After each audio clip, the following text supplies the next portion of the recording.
Hello students, good morning. You are connected with RK Swaj for Mathematics 10 plus 2. Chapter name is Vector and this is the solution of exercise 6th. Question number 18. Express the vector A as sum of two vectors such that one is parallel to the vector B and other is perpendicular to vector B. क्या कह रहा है?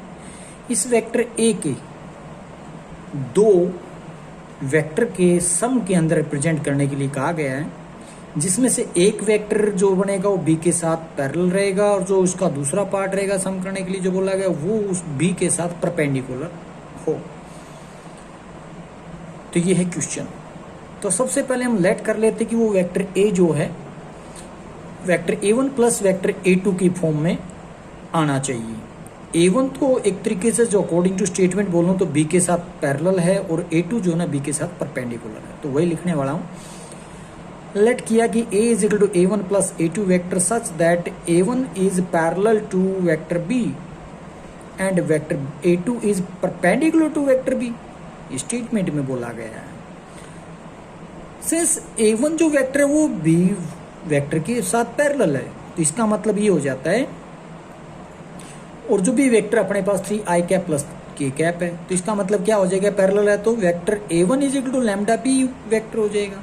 तो लिख देंगे vector A1 is equal to lambda B की value मैंने डाल दी, साथ साथ लैम्डा के साथ मल्टीप्लाई कर देंगे। ये वेक्टर A1 निकल चुका है। उसके बाद A2 की बात करते हैं। अब क्या कहा था उसने कि ये जो वेक्टर है दो वेक्टर के सम के अंदर रिप्रेजेंट, यहां से हमने निकाल ली A2 की वैल्यू। A2 वेक्टर किस तरीके से आएगा, A2 वेक्टर जो है वो वेक्टर A में से A1 वेक्टर माइनस कर देंगे हम। तो वेक्टर A का पता है, A1 अभी फाइंड आउट किया है, इन दोनों का सब्ट्रैक्शन करके ये आ रहा है वेक्टर A2। अब उसने क्या कहा है, वेक्टर A2 जो है अकॉर्डिंग टू स्टेटमेंट की बात कर रहा हूँ, वेक्टर जो A2 है वो परपेंडिकुलर है वेक्टर B के साथ। तो लिख रहे हैं since A2 vector is perpendicular to vector B therefore A2 dot B is 0। क्यों? क्योंकि जब दो वेक्टर आपस में परपेंडिकुलर होते हैं तो डॉट प्रोडक्ट 0 होती है, तो वही मैंने इनकी डॉट प्रोडक्ट 0 के इक्वल रख दी। जैसे डॉट प्रोडक्ट यानी कि i कैप को i कैप के साथ मल्टीप्लाई, j कैप को j कैप के साथ, k कैप को k कैप के साथ मल्टीप्लाई करके 0 के इक्वल रखा। वहां से सॉल्यूशन करके लैम्डा आया 10 lambda is equal to 20, lambda की वैल्यू 2 आती है। लैम्डा की वैल्यू निकल के आई है, आप रख सकते हैं कहाँ पे, यहाँ पे, तो क्या आ जाएगा A2। अगर यहाँ रखते हैं तो A1 आ जाएगा। तो इस तरीके से हम लैम्डा की वैल्यू डाल देंगे, तो A1 में डाल दोगे लैम्डा की तो यानी कि यहाँ पर तो A1 वेक्टर आ जाएगा, और यहाँ पर डालोगे लैम्डा की वैल्यू तो A2 वेक्टर आ जाएगा। तो क्या पता लगाना था, यही तो दो वेक्टर का पता लगाना था, जिससे कि वेक्टर जो ना वो A गिवन है वो sum of two vector first and second, यानी कि A1 की जगह यहाँ रख दिया, A2 की जगह वेक्टर यहाँ रख दिया गया। तो हो चुका है represent vector A in the sum of two vector, first is parallel to vector A and जो सेकंड वेक्टर था वो इस B वेक्टर के साथ, A वेक्टर जो मतलब जो A1 था वो B के साथ परपेंडिकुलर है, और पैरेलल की बात करेंगे A के साथ नहीं। तो वो यही है वेक्टर दिस एंड दिस, इन दो वेक्टर के सम में हमने रिप्रेजेंट कर दिया वेक्टर A को। Next find the values of x and y if the vectors 3i cap plus x j cap minus k cap and 2i cap plus j cap plus y k cap are mutually perpendicular vector of equal magnitude. ये दोनों आपस में, यानी कि अगर मैं इसको A कहूँ इसको B कहूँ, तो A is perpendicular to B and B is also perpendicular to A। साथ में एक चीज और देख रखी है कि these are mutually perpendicular vector and equal magnitude, और उनका मैग्नीट्यूड क्या है, इक्वल है। तो सबसे पहले बात करते हैं लेट करके कि इसको हमने A कह दिया, इसको B कह दिया है। Vector A and B are given to be mutually perpendicular दे रखे हैं, तो परपेंडिकुलर होने का मतलब A डॉट B क्या आना चाहिए, 0। ये परपेंडिकुलर की प्रॉपर्टी होती है। तो हमने वेक्टर ए को बी के साथ डॉट प्रोडक्ट 0 के इक्वल रखा, वहां से जैसे ही आप डॉट प्रोडक्ट करोगे आई को आई के साथ, जे को जे के साथ, के को के के साथ मल्टीप्लाई करके ऐड कर रहे हो, तो वो जो बनेगा आपको एक इक्वेशन बनेगी एक्स और वाई में, जो कि 6 + x - y, या यूं कह लो x - y = -6। इसको इक्वेशन नंबर फर्स्ट मान के आगे बढ़ जाइए। अब एक इक्वेशन और आ जाए x + y = समथिंग, तो हम दोनों को सोल्व करके x और y की वैल्यू निकाल लेंगे, वही हमारा आंसर हो जाएगा। एक उसने बाद में एक चीज और दे रखी थी, दोनों का मैग्नीट्यूड इक्वल है, तो a हम इसको बोल के आए, b हम इसको बोल के आए, तो 3 का स्क्वायर + x का स्क्वायर + -1 का स्क्वायर का रूट इक्वल रख देंगे, 2 का स्क्वायर + 1 का स्क्वायर + y का स्क्वायर का रूट इक्वल रखने पर पहले अंदर कैलकुलेशन की, तो रूट के अंदर 10 + x स्क्वायर है, इसके रूट के अंदर 5 + y स्क्वायर है। स्क्वेयरिंग बोथ साइड कह लो तो क्या रहेगा, स्क्वायर रूट कैंसिल हो जाएगा, तो बचेगा अपने पास 10 + x स्क्वायर = 5 + y स्क्वायर। यहाँ हमारे सामने x स्क्वायर - y स्क्वायर = -5 आ चुका है। अब इसको तोड़ लो, स्क्वायर - b स्क्वायर की प्रॉपर्टी लगा लो, तो क्या बनेगा, a + b × a - b होता है। तो अब इसी इक्वेशन सेकंड इक्वेशन को अगर मैं फर्स्ट से डिवाइड कर दूं तो क्या बच जाएगा, ऊपर x + y = -5/6 रह जाएगा। तो वही करने वाला हूँ, dividing equation second by first equation, we get क्या मिलेगा, तो x + y = -5/6 यानी कि 5/6 बोल सकते, इक्वेशन नंबर थर्ड बोल दो। अब आपके सामने फर्स्ट और थर्ड इक्वेशन आ चुके हैं, जो कि 10th के अकॉर्डिंग आप इनको सोल्व कर सकते हो। बताना नहीं है किसको कैसे सब्स्टिट्यूट किया या फिर एलिमिनेट कैसे किया, ये केवल आपको जो मैंने किया ये भी बताने की जरूरत नहीं, सीधा ये बोल सकते हो फर्स्ट और थर्ड को सोल्व करके ये चीज़ आ चुकी है। तो solving equation first and third we get क्या मिला, सीधा आप ये आंसर लिख सकते हैं। तो वैसे मैंने क्या किया, ऐड कर दिया फर्स्ट और थर्ड को, जैसे ऐड करूंगा तो क्या y कैंसिल हो जाएगी, x की वैल्यू निकल के आएगी -31/12, और सब्ट्रैक्ट करोगे तो y बच जाएगा, x गायब हो जाएगा, क्योंकि x वहाँ भी 1 है कोएफिशिएंट, यहाँ भी x का कोएफिशिएंट 1 है जो कि पॉजिटिव है, तो सब्ट्रैक्ट करने से x गायब हो जाएगा, y की वैल्यू निकल के आएगी 41/12, हेंस x की वैल्यू -31/12 एंड y = 41/12, यही आपका आंसर है। 20th, if vector a dot vector b = vector a dot c, if का मतलब ये गिवन है, prove that either vector a = 0 vector और वेक्टर b = वेक्टर c, और vector a is perpendicular to vector b minus vector c। तो यहाँ पर given है, ये प्रूव करना आपने 1 2 3 पॉइंट्स आपको प्रूव करने होंगे इसी के सारे से जो दे रखा है। तो सबसे पहले जो गिवन है उसी को मैं उठा के लिख रहा हूँ, vector a dot vector b = vector a dot vector c। तो अब इसको राइट साइड से लेफ्ट की तरफ लेकर जाता हूं, तो vector a dot vector b minus vector a dot vector c = 0 हो जाएगा। इन दोनों में से वेक्टर a अगर मैं कॉमन ले लेता हूं तो क्या बचेगा, vector b minus vector c into में रहेगा। अब आप जानते हैं दो वेक्टर की डॉट प्रोडक्ट अगर 0 होती है तो क्या होता है, या तो फर्स्ट 0 है या सेकंड 0 है या फर्स्ट वाला सेकंड के साथ परपेंडिकुलर, तीन बातें सामने आती है, वही मैं लिखने वाला हूँ। वेक्टर a = 0 वेक्टर और vector b minus vector c = also 0, या फिर यूं भी बोल सकते हो vector a is perpendicular to vector b minus vector c। इसको तो आगे क्या सोल्व करूंगा, वेक्टर a = 0 आप बोल सकते हो, यहाँ पर आप कहोगे कि vector b minus vector c = 0 vector, यहाँ से आप c वेक्टर को उठाकर राइट साइड पर लेकर जाएंगे तो क्या हो जाएगा, वेक्टर b = वेक्टर c, और vector a is perpendicular to vector b minus vector c। तो यही तो हमें शो करना था, हेंस प्रूव्ड। सेकंड पार्ट में गिवन है vector a plus vector b into vector a minus vector b = 0 vector, ये गिवन है। Then we have to prove that vector a का magnitude equal to the magnitude of vector b। तो जो given है उसको लेकर चल रहे हैं हम और उनकी मल्टीप्लाई करते हैं। पहले a वेक्टर को a माइनस b से मल्टीप्लाई करेंगे, फिर b वेक्टर को प्लस के अंदर b वेक्टर को vector a minus vector b की ब्रैकेट के साथ करने वाले हैं। तो वेक्टर a को अंदर भेजोगे तो vector a dot vector a minus vector a dot vector b plus vector b in dot vector a minus vector b dot vector b। आप इसको लिख सकते हैं vector a dot vector a को वेक्टर a का whole square, और vector b dot vector b को लिख सकते हो, ये मैं इसका है ही साइन, वेक्टर b के मैग्नीट्यूड का स्क्वायर।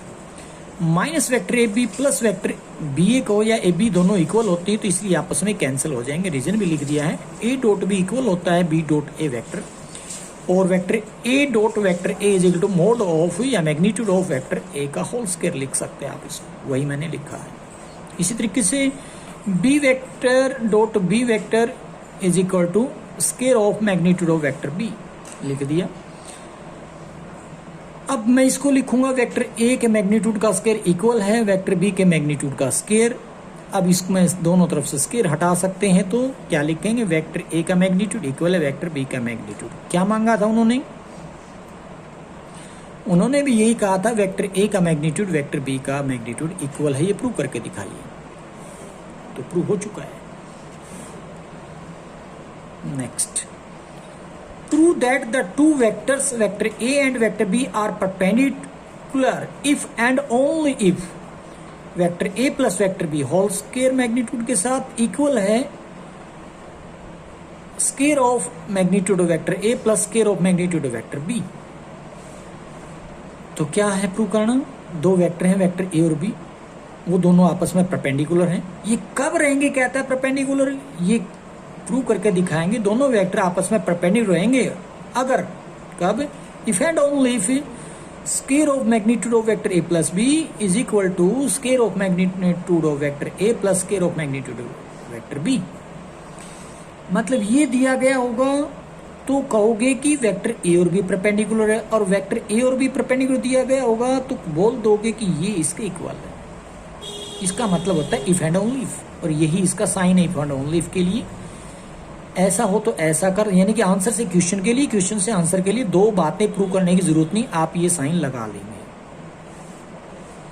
तो सबसे पहले जो गिवन है वही उठा लिया हमने। उसके बाद लेफ्ट साइड में मैं होल स्क्वायर ओपन करता हूं, जैसे हमने पीछे प्रॉपर्टीज देखी थी। तो square of magnitude of vector A plus square of magnitude of vector B plus double of vector A dot vector B. Right side में एज इट इज लिखा गया है, क्योंकि ये आपने प्रॉपर्टीज जब हम की थी हमने तब देखा था, ये रिजल्ट उसके अकॉर्डिंग मैंने लिख दिया है। अब double of vector A dot vector B को अकेला रख लो, बाकी को उधर भगा दो, तो क्या करोगे, जीरो हो जाएंगे, क्योंकि ए के मैग्नीट्यूड का स्क्वायर ए के मैग्नीट्यूड का स्क्वायर माइनस करोगे तो जीरो हो जाएगा। यूं ही बी वाला कैंसिल हो जाएगा। इधर से भी आप एज इट इज ऐसे लिख सकते हैं जैसे हमने लिख दिया। तो इसके आगे आप 2 को इधर जीरो की तरफ भेजेंगे तो 0.2 जीरो हो जाएगा, यानी कि लिखोगे vector A dot vector B is equal to 0। अब आप बताइए, दो वेक्टर की डॉट प्रोडक्ट जीरो होती है तो कब होती है, जब वो आपस में परपेंडिकुलर हो। तो इसलिए लिख देंगे vector A is perpend to vector B. तो ये साइन लगाने के बाद हमें यहां से यहां पर जाने की जरूरत नहीं है, तो एक काम ही करना पड़ेगा, इसलिए हमने ये साइन लगाया है। तो इफ एंड ओनली इफ के लिए ये साइन लगा देते हैं ताकि एक ही सॉल्यूशन में दोनों मान लिए जाएं। Next, prove that vector A plus vector B dot vector A plus vector B is equal to square of magnitude of vector A plus square of magnitude of vector B if and only if vector A and vector B are perpendicular to each other. Given है कि vector ए जो है zero नहीं है, ना ही vector B zero. तो क्या कहा कि ये हमें प्रूव करना है इसके इक्वल आएगा। कब आएगा, जब ए और बी आपस में परपेंडिकुलर होंगे। और उल्टा शो भी करना पड़ेगा, अगर ए और बी वेक्टर परपेंडिकुलर हैं तो प्रूव करना ये और ये इसके इक्वल हो तो ए और बी परपेंडिकुलर होंगे। तो इस तरीके से हम यही साइन लगा के इस क्वेश्चन को सोल्व कर देंगे, तो दो क्वेश्चन सोल्व करने की जरूरत नहीं रहेगी। जैसे कि सबसे पहले दिया है vector A plus vector B dot vector A plus vector B is equal to square of magnitude of vector A plus square of magnitude vector B. तो ये सिंबल लगाते चलेंगे तो दोबारा से सॉल्यूशन देने की जरूरत नहीं रहेगी, तो इफ एंड ओनली इफ का काम पूरा हो जाएगा। तो सबसे पहले मल्टीप्लाई कर रहे हैं, वेक्टर ए को vector A plus vector B के साथ करेंगे, प्लस वेक्टर बी को vector A plus vector B के साथ मल्टीप्लाई किया जाएगा। अब इस ब्रैकेट को भी खोल देंगे, vector A dot vector A plus vector A dot vector B plus B vector dot vector A plus B vector dot B vector is equal to as it is चला रहा है, इसमें कोई चेंज नहीं कर रहे हैं। आप इसको जानते होंगे कि vector A dot vector A को उसके ऑफ मैग्नीट्यूड ऑफ वेक्टर ए लिख सकते हैं। इसी तरीके से बी की जगह भी vector B dot vector B को भी square of magnitude of vector B लिखा जा सकता है। अब ए डॉट बी और बी डॉट ए दोनों इक्वल होते हैं, इसलिए मैंने इसका डबल कर दिया है रीजन के अकॉर्डिंग। राइट साइड में कोई चेंज नहीं कर रहे हैं, तो वेक्टर ए का स्केयर है मैग्नीट्यूड, इधर भी वही, तो कैंसिल हो जाएंगे। तो बचेगा क्या, double of vector A dot B is equal to 0। If and only if vector A dot vector B is equal to 0, क्योंकि वो साइड 2 से डिवाइड करोगे तो ये रिजल्ट आएगा। अब दो वेक्टर की डॉट प्रोडक्ट 0 होने का मतलब क्या है, vector A is perpendicular to vector B, यही तो प्रूव करना है। Next 22nd. If a vector C is perpendicular to vector A and vector B, then show that vector C is perpendicular to vector A plus vector B and vector A minus vector B, where A vector, B vector and C vector are all non-zero vectors. तो A, B, C में से कोई भी zero vector नहीं है। अगर कहता है कि वेक्टर C जो है वेक्टर A और वेक्टर B दोनों के साथ परपेंडिकुलर है, तो शो करना होगा कि वेक्टर जो सी है वो परपेंडिकुलर है किसके साथ, vector A plus vector B के साथ और vector A minus vector B के साथ। तो स्टेटमेंट समझ आ गई होगी, दिया क्या है, पूछा क्या है। तो जो स्टेटमेंट में दिया है उसको दोहरा रहा हूं। Vector C is perpendicular to vector A and vector B, given है, ये वेक्टर बी है।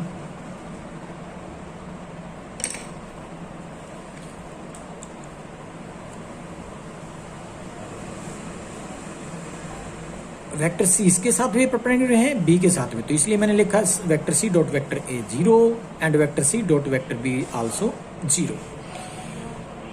अब इन दोनों इक्वेशन को मैं ऐड कर लेता हूं, तो क्या बनेगा, लेफ्ट को लेफ्ट में राइट को राइट में ऐड करता हूं, तो vector C dot vector A plus vector C dot vector B is equal to 0 आ जाएगा। दोनों में से वेक्टर सी को कॉमन ले लेता हूं, तो क्या बनेगा, vector A plus vector B is equal to 0। अब यहाँ पर दो वेक्टर की डॉट प्रोडक्ट आ चुकी है 0 के इक्वल। आप जानते होंगे दो वेक्टर की डॉट प्रोडक्ट 0 होते हैं, कब होती है, जब दोनों परपेंडिकुलर होंगे। इसका मतलब vector C is perpendicular to vector A plus vector B. अगर मैं फर्स्ट को सेकंड में से या सेकंड को फर्स्ट में से रहेगा, क्योंकि हमने ए माइनस बी लाना है, तो इसका मतलब फर्स्ट में से सेकंड को माइनस कर लेते हैं।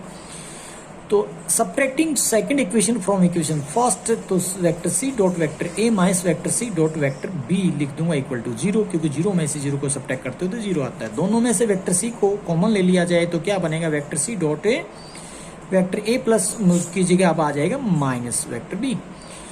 अब फिर से मैं कहूंगा दो वेक्टर की डॉट प्रोडक्ट 0, तो इसका मतलब vector C is perpendicular to vector A minus vector B, तो वही हमने प्रूव करना था। Hence vector C is perpendicular to vector A minus vector B. Next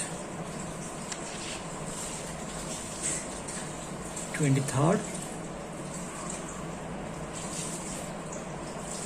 If vector A is any vector in space, अगर कोई vector A space के अंदर है, then show that vector A जो होगा vector A I cap dot I cap plus vector A dot J cap plus vector ए के cap dot k cap.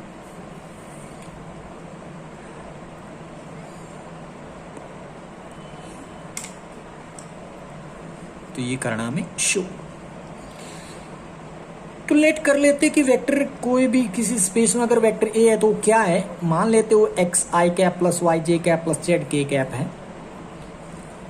तो अब इसको मैं आई से मल्टीप्लाई कर लेता हूं, आई कैप से बोथ साइड मल्टीप्लाई करता हूं, तो A vector dot i cap is equal to x i cap, या मैंने अभी तक तो पूरे वेक्टर को ही आई कैप से मल्टीप्लाई करूंगा। ये चीज़ आप जानते हो, आई कैप को आई कैप से मल्टीप्लाई करोगे तो 1 हो जाता है, तो इसका मतलब यहाँ पर x आ जाएगा, यहाँ पर 0, यहाँ पर 0 आ जाएगी। इज इक्वल टू कुल मिलाकर रिजल्ट तो हमारे पास x मिलेगा।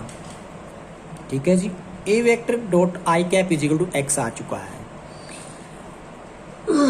Similarly A vector j cap y आ जाएगा और एक A vector dot k cap is equal to z आ जाएगा। तो हमने डायरेक्टली लिख लिया। अब राइट साइड को उठाकर चलते हैं हम इस रिजल्ट को, तो क्या है अपने पास A vector dot i cap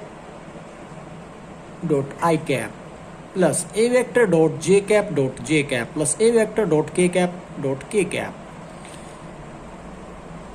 अगर आप देखो A vector dot j cap को आप y कह सकते हो और A vector dot i cap को x कह सकते हो। इसकी जगह x ब्रैकेट के अंदर x लिख दूं, ये वाला बाहर वाला आई कैप यहां रखा गया है। और A vector dot k cap को आप z कह सकते हो, तो इस ब्रैकेट के अंदर जो भी है ए वेक्टर डॉट के कैप इसकी जगह z रख दिया जाएगा, तो z के कैप आ जाएगा। तो यही क्या था अपने पास, यही तो है ए कैप हमारे पास जो हमने लेट किया था। सॉरी ए कैप कह रहा हूं, ए वेक्टर, तो ए वेक्टर है, यही है लेफ्ट हैंड साइड। तो प्रूव हो चुका है left hand side equal to right hand side, तो ये ए वेक्टर हमने इक्वल ला दिया, प्रूव हो चुका है।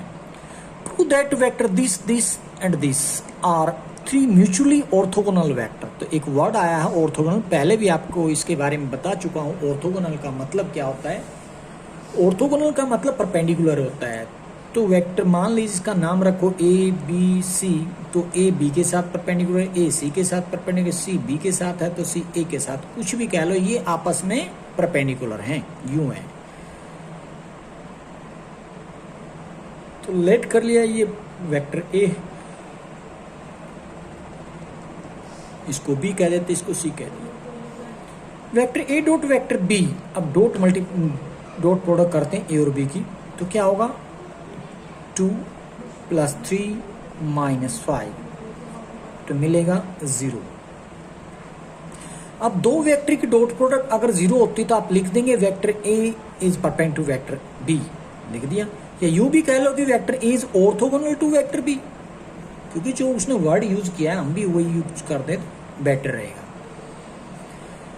तो आगे इन वेक्टर बी और सी की डॉट प्रोडक्ट करते हैं, तो बी है ये, सी है ये, तो 1 को 16 से मल्टीप्लाई प्लस 1 को -11 से मल्टीप्लाई प्लस 5 को -1 से मल्टीप्लाई करोगे तो रिजल्ट आएगा फिर से 0।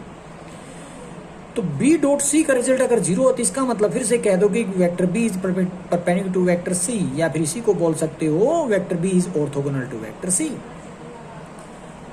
आगे ए डॉट सी वेक्टर लेकर चलते हैं, दोनों की ए और सी की डॉट प्रोडक्ट करते हैं, तो क्या आता है 2 × 16 + 3 × -11 + -1 × -1, तो रिजल्ट फिर से 0 आ रहा है। अब दो वेक्टर की डॉट प्रोडक्ट 0 आने का मतलब दोनों आपस में परपेंडिकुलर लिखेंगे कि vector A is perpendicular to vector C, या यूं कह दो कि vector A is orthogonal to vector C. Hence vector A, vector B and vector C are 3 mutually orthogonal vectors. Next है show that 1/7 of 2i cap + 3j cap + 6k cap, या फिर यानी कि 3 वेक्टर आपको नजर आ रहे होंगे, first second third. These are mutually perpendicular unit vector, ये आपस में परपेंडिकुलर भी हैं और यूनिट वेक्टर भी हैं। तो दो काम आ चुके हैं आपके सामने, परपेंडिकुलर यूनिट वेक्टर्स। तो परपेंडिकुलर तो मैंने अभी इसमें कराया, बिल्कुल सेम इसी तरीके से काम करेंगे। दोनों के डॉट प्रोडक्ट, इन दोनों के डॉट प्रोडक्ट, इन दोनों के डॉट प्रोडक्ट, तो तीनों के डॉट प्रोडक्ट 0 के इक्वल आ जाएगा, तो बोल दोगे वो आपस ए बी के परपेंडिकुलर हो जाएगा, बी सी के हो जाएगा, तो ए सी के हो जाएगा। और साथ ही यूनिट वेक्टर कैसे शो कर देते हैं हम, उसका मैग्नीट्यूड निकालोगे तो 1 आना चाहिए।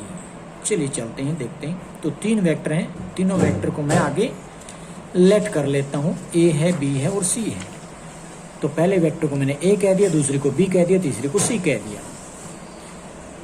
अब सबसे पहले हम मैग्नीट्यूड की बात करते हैं। फर्स्ट यानी कि वेक्टर ए का मैग्नीट्यूड निकालते, तो 1/7 को मैंने अंदर भेज दिया है, तो 2/7, 3/7, 6/7, तो क्या होता है magnitude of A square. Magnitude vector A क्या हो जाता है, root of A square + B square + C square, या यूं कह लो x square + y square + z square का रूट। कौन है x y z, I cap, J और कैप और के कैप के कोफिशिएंट है रिस्पेक्टिवली। तो 2/7 का स्क्वायर + 3/7 का स्क्वायर + 6/7 का स्क्वायर का रूट निकाल देंगे, तो लिखेंगे मैग्नीट्यूड ऑफ वेक्टर ए।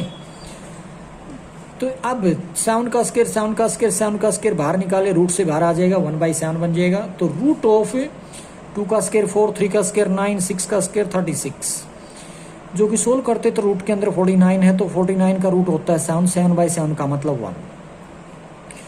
अब मैग्नीट्यूड ऑफ वेक्टर बी क्या होता है, तो यहाँ से निकालते हैं। तो उसी तरीके से 3/7, 6/7, 2/7 के स्क्वायर का रूट निकालेंगे सम करके, तो क्या निकल रहा है, फिर से 1 आ रहा है। सिमिलरली वेक्टर जो सी है उसको भी अगर आप मैग्नीट्यूड में फाइंड आउट करते हैं तो square root of 6/7 square plus 2/7 square plus -3/7 square that is also equal to 1। तो हम कह सकते हैं कि ए का मैग्नीट्यूड, वेक्टर बी का मैग्नीट्यूड, वेक्टर सी का मैग्नीट्यूड सब के सब 1 के इक्वल आ चुके। तो एक बात प्रूव हो चुकी है यहाँ पे कि यूनिट वेक्टर हैं। कौन? Vector A, vector B, vector C. अब यूनिट वेक्टर तो आपने शो कर दिए, बट अभी परपेंडिकुलर शो कैसे करेंगे? जैसे कि हमने लास्ट सम में किया था, vector A dot vector B अगर मैं 0 ला दूं तो वेक्टर ए और बी आपस में परपेंडिकुलर बोल सकते हैं। तो वही काम करने वाले हैं, वेक्टर ए और बी की डॉट प्रोडक्ट करते हैं हम। तो 1/7 इंटू 1/7 को मैंने बाहर रख लिया 1/49। अब 2i कैप को 6i कैप से मल्टीप्लाई करेंगे तो 12 आ जाएगा, इधर 3 2 6 आ जाएगा, इधर माइनस के 18 आ जाएगा। तो वही हमने लिखा होगा।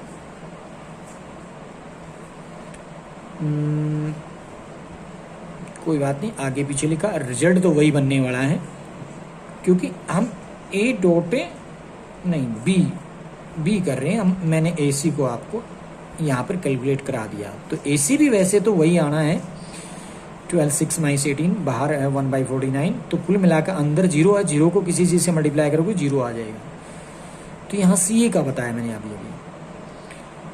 इस तरीके से ए बी हम निकालेंगे तो ए और बी की यानी कि 1/49 बाहर रखेंगे, 2 को 3 से प्लस कर देंगे, 3 को -6 के प्लस कर देंगे, 6 को 2 से। वो जो आएगा अंदर फिर से 6 + 12 18 होता है, 18 - 18 0 हो जाएगा। तो कहने का मतलब दो वेक्टर के डॉट प्रोडक्ट 0 आ रही थी, इसका मतलब vector A is perpendicular to vector B. तो बी डॉट सी निकालते हैं, बी और सी के डॉट प्रोडक्ट करते हैं, वो फिर से रिजल्ट आपको 0 मिल रहा है। वहां फिर आप बोल दोगे कि vector B is perpendicular to vector C. Similarly vector C is also perpendicular to vector A. Hence, vector A, vector B and vector C are 3 mutually perpendicular, also unit vector. दोनों चीज हम प्रूव कर चुके हैं।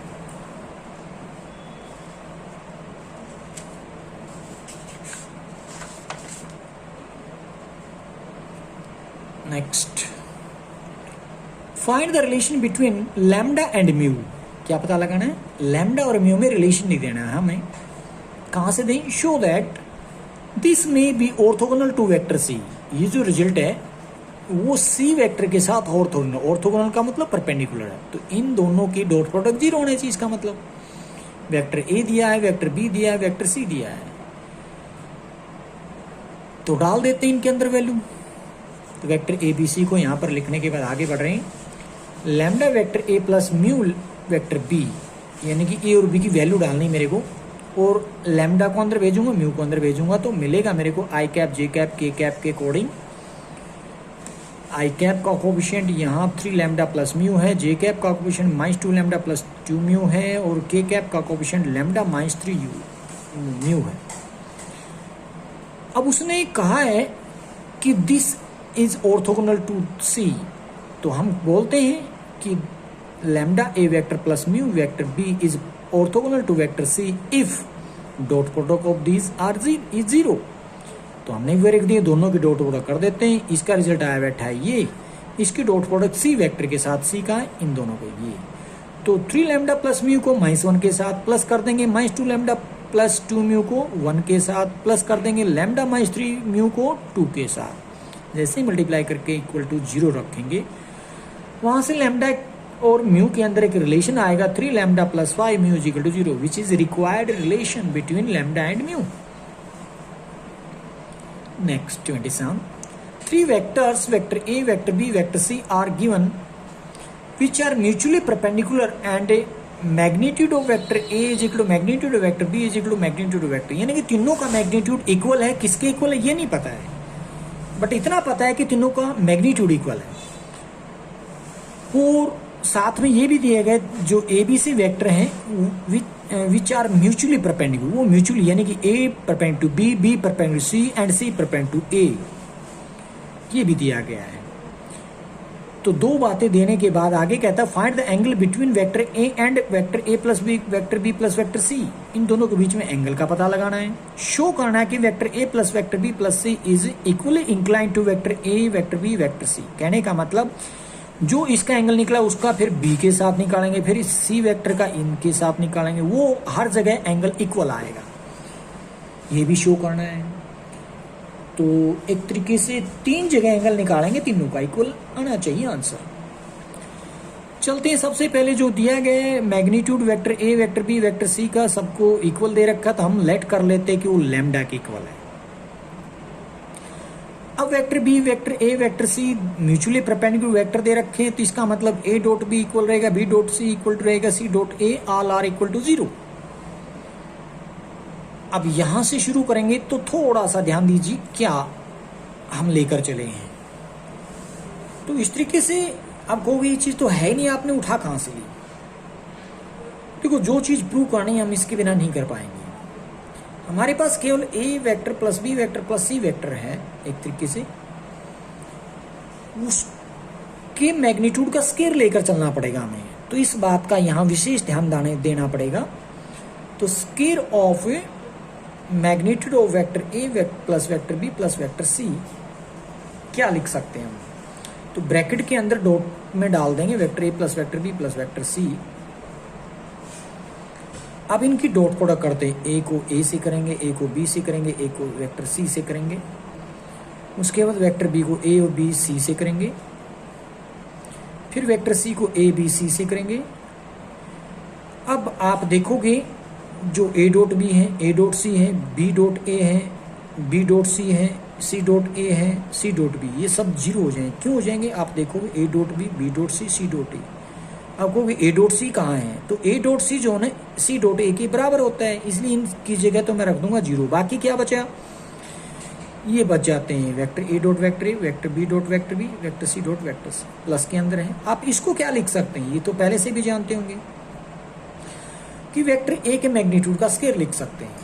इसी तरीके से यहाँ पर magnitude of square of magnitude vector B, यहाँ पर square of magnitude vector C. अब आप कहेंगे ये क्या चीज है, अगर आप इन सब को ऐड कर दें, यानी कि ये सब इक्वल है ना, तो इसकी जगह भी वेक्टर ए लिख सकते हैं, वेक्टर ए लिख सकते हैं, तो क्या लिख देंगे आप, 3 वेक्टर ए के मैग्नीट्यूड का स्केयर। तो इसको वेक्टर ए के का मैग्नीट्यूड क्या मानना था हमने, लैम्डा, तो इसका मतलब लैम्डा का स्केयर लिख देंगे 3 के इंटू में। तो इसको आप संभाल कर रखेंगे, इसका फर्स्ट का यूज करते हैं, हम आगे बढ़ रहे हैं। क्या लिख देते हैं कि magnitude of vector A vector B plus vector C is equal to √3 of lambda. क्या किया, कहां से आया, इसका रिजल्ट नहीं लिखा मैंने, ये ध्यान देना इस चीज का, यानी कि इसको मैं ये नहीं लिख रहा हूं, तो क्या लिख रहा हूं, ये साइड इधर की है। कहने का मतलब क्या, अपने पास पहले से इधर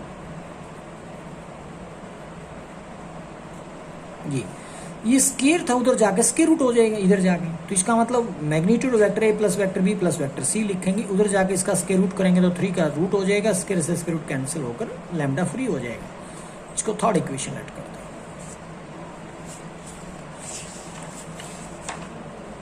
आगे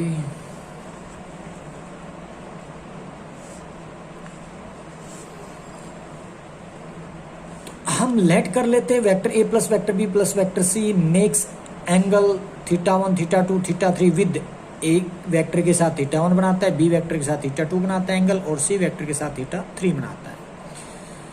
तो पहले एक निकाल देंगे, बोल देंगे सिमिलरली बाकी भी एंगल वही रहेंगे, तो बोल देंगे cos θ1 इज इक्वल टू किसके बिटवीन, वेक्टर ए और vector A plus vector B plus vector C के बिटवीन, तो दोनों की डॉट प्रोडक्ट अपॉन में इंडिविजुअल मैग्नीट्यूड डाल दिया हमने।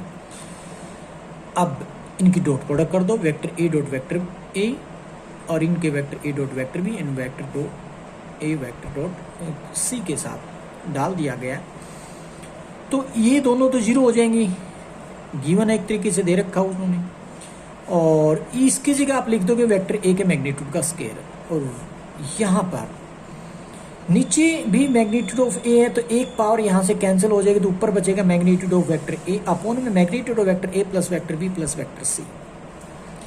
अब इसका रिजल्ट हमारे पास था, क्या था देखते हैं। वेक्टर ए को मैं लेट कर चुका मैग्नीट्यूड को लैम्डा, ऊपर तो लिख देंगे लैम्डा, और इसकी जगह नीचे जो दिया magnitude vector A plus vector B plus vector C is equal to √3 lambda लिख दिया जाएगा नीचे। तो ऊपर लैम्डा, नीचे √3 लैम्डा, तो लैम्डा ऊपर और नीचे √3 लैम्डा। लैम्डा से लैम्डा कैंसिल होने के बाद 1/√3 बनता है।